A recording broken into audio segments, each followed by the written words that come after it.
Welcome back to my channel. Today we are going to discuss about scapula. Scapula जो है वो appendicular skeleton के four limb का first segment है pectoral ग्रिडल scapula. Scapula को study करने के लिए फर्स्टली हमारे पास तीन एंगल्स होते हैं, तीन बॉर्डर्स होते हैं, तीन फोसाज होते हैं और दो सरफेसेस होते हैं। Let's see the four things. Firstly तीन angles, this is cranial angle, caudal angle and ventral angle. And now borders, cranial border, cranial caudal border and dorsal border. Now surfaces, this is medial surface and other one is lateral surface. Lateral surface पे दो फोसास होते हैं and medial surface पे एक fossa होता है subscapular fossa.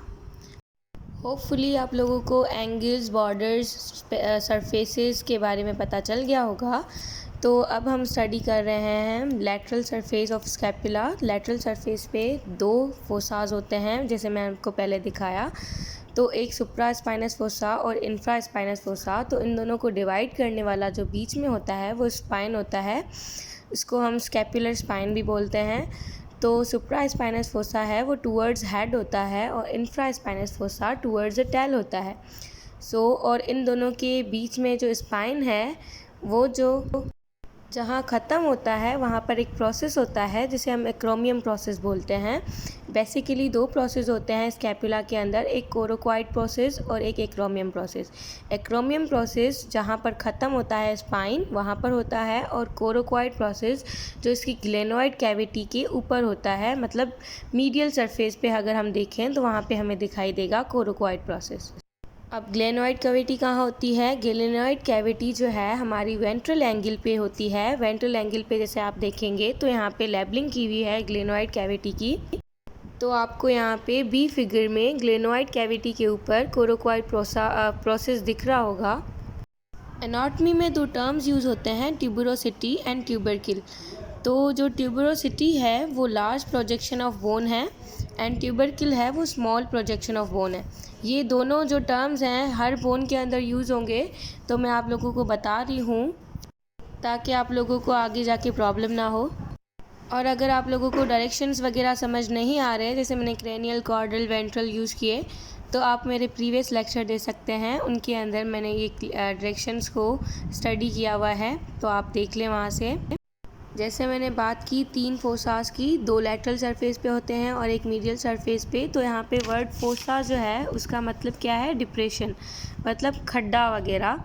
तो fossa जो है वो डिप्रेशन को इंडिकेट करता है। होपफुली आप लोगों को यहाँ तक समझ में आ गया होगा। तो मैं ब्रीफली थोड़ा सा आप लोगों को समझा देती हूँ कि इसके अंदर तीन एंगल्स होते हैं, तीन बॉर्डर्स होते हैं, तीन फोसाज होते हैं और दो सरफेसेस होते हैं। क्रेनियल, कॉर्डल एंड वेंट्रल तीन angles, cranial, caudal and dorsal तीन बॉर्डर्स, और दो सरफेसेस होते हैं लैटरल एंड मीडियल। तीन फोसाज होते हैं, दो लैटरल सरफेस पे और एक मीडियल सरफेस पे। तो सब स्कैपुलर फोसा एंड जो है मीडियल साइड पे होता है, और supra spinous fossa and infra spinous fossa lateral surface पे होते हैं। दो प्रोसेस होते हैं, एक्रोमियम प्रोसेस और एक कोरोक्वाइड प्रोसेस।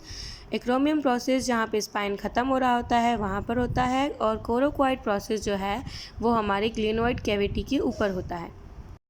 अब यहाँ पर जर्नल एनाटॉमी होती है ख़त्म स्कैपुला की। तो डिफरेंसेस की बात करें तो मैंने यहाँ पे तीन एनिमल्स लिए हैं, डॉग, ऑक्स एंड हॉर्स। तो अभी आप लोगों को जो स्क्रीन पे पिक्चर शो हो रही है वो हॉर्स के स्कैपुला की है। इसके अंदर जो फर्स्ट डिफरेंस है वो क्या है कि इसके जो बी फिगर है, मतलब मीडियल व्यू है, इसके अंदर जो सब स्कैपुलर फोसा होता है वो मोर डीप होता है as compare to dog and ox के। हॉर्स के अंदर बहुत ज़्यादा डीप होता है। नंबर सेकंड डिफरेंस, इसके अंदर जो मीडियल व्यू जो है वो रफ़ होता है, यहाँ पे मसल्स की अटैचमेंट होती है। बाकी डॉग और ऑक्स के अंदर ये मीडियल सरफेस जो है वो स्मूथ होता है। अनदर डिफरेंस जो है वो इसके एक्रोमियम प्रोसेस के अंदर होता है। एक्रोमियम प्रोसेस मोर प्रोमिनेंट जो है वो डॉग के अंदर होता है, लेस प्रोमिनेंट ऑक्स के अंदर होता है, और हॉर्स के अंदर टोटली एब्सेंट होता है। ठीक है। एक्रोमियम प्रोसेस हॉर्स के अंदर एब्सेंट क्यों होता है? क्योंकि उसकी स्पाइन बीच में ही फ्यूज़ हो जाती है बॉडी तक पहुंचती नहीं है बॉडी तक, तो जिसकी वजह से एक्रोमियम प्रोसेस एब्सेंट होता है। डॉग, हॉर्स एंड ऑक्स के अंदर स्कैपुला की साइजेस जो हैं वो डिफरेंट होती है। वो कैसे होती है कि इनके अंदर जो सुप्रास्पाइनस फोसा एंड इंफ्रास्पाइनस फोसा का जो रेशियो होता है वो चेंज होता है। तो डॉग के अंदर ये रेशियो होता है 1:1, ऑक्स के अंदर ये होता है 1:3 एंड हॉर्स के अंदर होता है 1:2। यहाँ पे जो फर्स्ट वाला रेशियो है वो सुप्रास्पाइनस को इंडिकेट कर रहा है एंड सेकंड वाला इंफ्रा को। अदर डिफरेंस जो है वो इनकी शेप का होता है। तो डॉग की जो शेप है स्कैपुला की वो अम्ब्रेला शेप्ड है, हॉर्स की लेस ट्रायंगुलर एंड ऑक्स की मोर ट्रायंगुलर होती है। अब हम फाइंड कैसे करें कि स्कैपुला हमारी राइट है या लेफ्ट है। तो लेटरल सरफेस को अपने साइड रख के सुप्रास्पाइनस फोसा को देखेंगे कि वो हमारे किस हैंड पे आता है। वो हमारे जिस हैंड पे आएगा वो हमारी लेफ़्ट या राइट बोन होगी। जैसे सुप्रास्पाइनस फोसा हमारे लेफ्ट हैंड पे आ रहा है तो ये लेफ्ट बोन होगी।